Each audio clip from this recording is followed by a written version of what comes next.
I watched her in the mirror. The soft hum of the hallway clock filling the silence. She twirled in the expensive dress I bought last month. Hair pinned just so, lips curled into a smirk that wasn't meant for me. I noticed immediately, no underwear. Deliberate, calculated. The thought hit me like ice. She wanted me to see, to feel small. "Sorry, honey," she said, voice sweet, mocking. "I can't invite you. You just embarrassed me with those shabby shoes and that cheap shirt." The words hung in the air, thick and poisonous. I said nothing. I couldn't. A car honked outside. She didn't wait for me to respond. She was gone. I made her coffee the next morning, as always. Warm, steaming, perfect. She sat at the table expecting it, her usual entitled ritual. Her hand reached for the cup, but it wasn't there. She looked up, confused. The cup was gone, replaced with a small envelope. I watched her fingers tremble as she unfolded it, her eyes scanning the contents. Inside were copies of everything. Every financial transaction, every secret meeting she thought I didn't know about, every flirtation she disguised as harmless office chatter. She stared at me, realization dawning. That's when I felt it, the quiet satisfaction that comes before the storm. It didn't start with that night. It started years ago when we first met at that cafe downtown. She laughed at my terrible jokes. She held my hand like it was the only thing she'd ever wanted.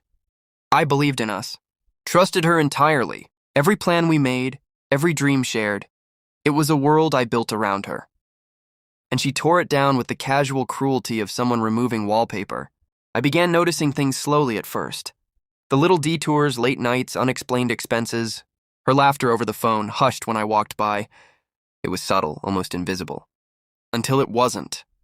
Until I saw the message on her screen. The one she left open just long enough for me to catch.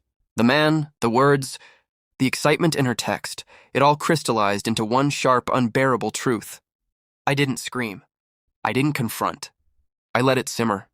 I studied her patterns, her weaknesses, her pride. She thrived on appearances. She thrived on control. Her arrogance became my map. Each flaw a path to the outcome I had been crafting quietly, deliberately. I started small. Socially, financially. Gentle nudges that seemed coincidental. A wrong invoice here. A misdirected email there. Each step unnoticed, each consequence building invisibly. I learned how to make her world unravel without her ever. Seeing the hands pulling the strings. Legally, I had everything in order. A separate account, all our assets mapped. I played the devoted husband publicly, the attentive partner privately. Every smile a mask, every touch a tool. She never suspected. She never saw the truth behind the patience in my eyes, the calculation in my movements. And then the night of the party came. I let her arrogance guide her. Her little dance in the mirror, the sneer, the honk outside, all pieces of a puzzle I had meticulously arranged. She thought she was untouchable. She didn't realize her absence was the final stroke, the cue for the last act. Morning was the crescendo. I didn't serve her coffee. I served reality. The envelope, the evidence, the undeniable collapse of her carefully constructed lies. I saw her stare, eyes wide, breathing shallow. The control, the charm, the illusions, gone. She sat frozen, coffee untouched, as I stepped into the room and simply watched. No theatrics. No screaming. Just the quiet execution of precision. I watched her pride crumble. She tried to laugh it off, to charm, to negotiate. But every move I had calculated anticipated her defenses. She had trained me well with her arrogance, her disdain, her belief that she could manipulate everyone except herself. It was poetic, perfect. By the time she realized the depth of what had happened, it was too late.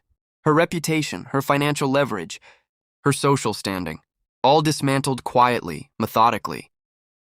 I didn't celebrate a noise. I let the silence speak.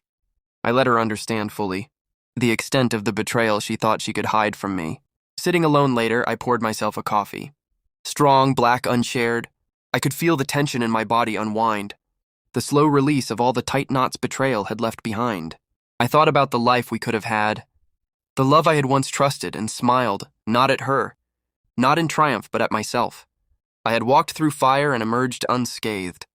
I had betrayed her expectations, her assumptions, her manipulations, but I hadn't become her. I had become something better, vigilant, patient, precise, unbroken. She would recover eventually, socially, financially, physically, but she would never touch me again. Not emotionally, not in memory, not in fear.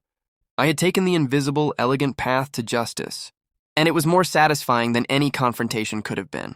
And as I sipped my coffee in the quiet aftermath, I realized the truth. Revenge isn't loud. It isn't messy. It's controlled, deliberate, sweet, in the knowing that the betrayer has fallen while the patient observer rises, untouched, empowered, finally free.